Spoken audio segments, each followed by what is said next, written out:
Hello everyone, this is Joshua. Registration number UR14CS123. So this is the seventh experiment of our case lab, and I'm sorry for the Unix lab, and it deals with the various system calls. We have file processing using system calls.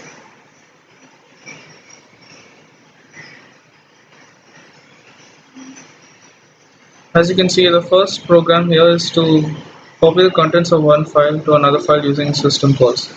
So moving to the program, we need the three variables here, two character variables and one integer. One is for the file descriptor, that is FD, one array for the file name and one array for the buffer. And now when you enter the file name, it's taken in as a variable. And then we use the open system call to open the file name entered by the user. And if the value is -1, it means that it does not exist. If it exists, then we use a read system call to read from the file that the user has entered by giving the necessary parameters in the read system call.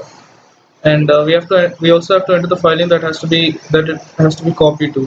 So first of all, we have to open that file, and then if it does not exist, then we create the file by giving the name and the necessary permissions. Then we write it onto that file. So when this program is executed, enter a file name users.txt, file name to be copied to, say f9.txt. It says does not exist, so it's creating. So when I can see the details here. Moving on to the next experiment.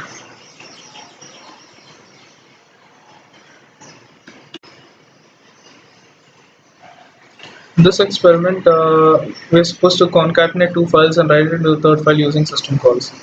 So now similarly, we need variables for three files. So we have to concatenate two and copy to another one. So we declare the necessary variables as usual, and then we open the file, and if it does not exist, we create it, or else we read from it. And the same way we do for the second one and the third one. If it does not exist, we create it by giving the necessary permissions and the name. Now once the first and second ones are read, they're supposed to be concatenated. So that is done by using the command strcat string cat by giving the details of buffer1, parameters buffer1, buffer2.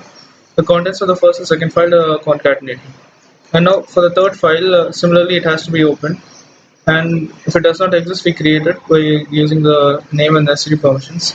Now once this is done, we write the contents of buffer1 because it's been concatenated now. So it gets concatenated and it's stored in buffer1. So then we write fd, that's the variable that's the file, buffer1 is content, and this is the offset.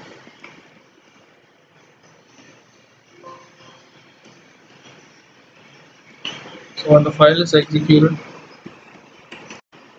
enter file name users.txt, say f9.txt, file name to be copied to, say f10.txt.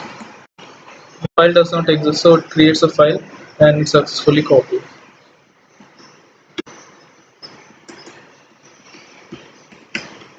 Okay, you can see the details here. That's because f10 was empty. Moving to the third experiment, we have to append some data to an existing file using system calls. So basically, some additional data has to be added to a file, to an already existing file. So moving into the program, first of all, the necessary header files are declared. And now we need just one file here. So the variables folders, one file are declared. Then we open it, and if it does not exist, we say it does not exist. Now if it does exist, now in order to move the pointer to the place where the data has to be entered, we use the system call lseek. So you change the pointer to read or write data into a file, and we use a starting point and the ending point. So then we enter some data, and that's taken as variable b or f, and then we write this data into the file. So now the file starts writing according to the parameters given in the lseek system call. And then we give the file the content and the size of, and the append is successful. So when the program is run, I enter a file name and some data, say now when I display users.txt, you see that this Carnia appended here. Moving on to the fourth experiment, we have to randomly access a file using Unix system calls.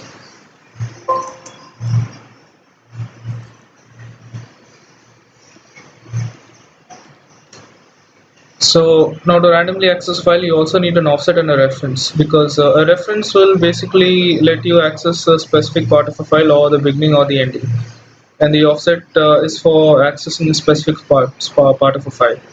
And then the same way we declare the file name and the buffer to variables for that.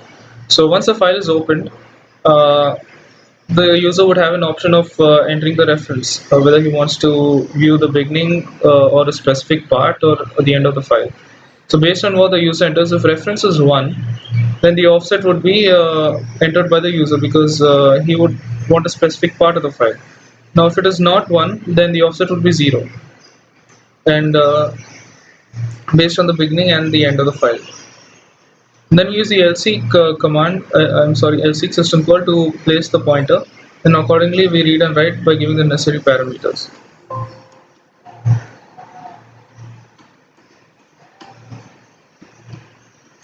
Program is run. I enter users.txt, enter the reference, say beginning of the file, and you can see this is the beginning of the file. That's it for the seventh experiment. Thank you.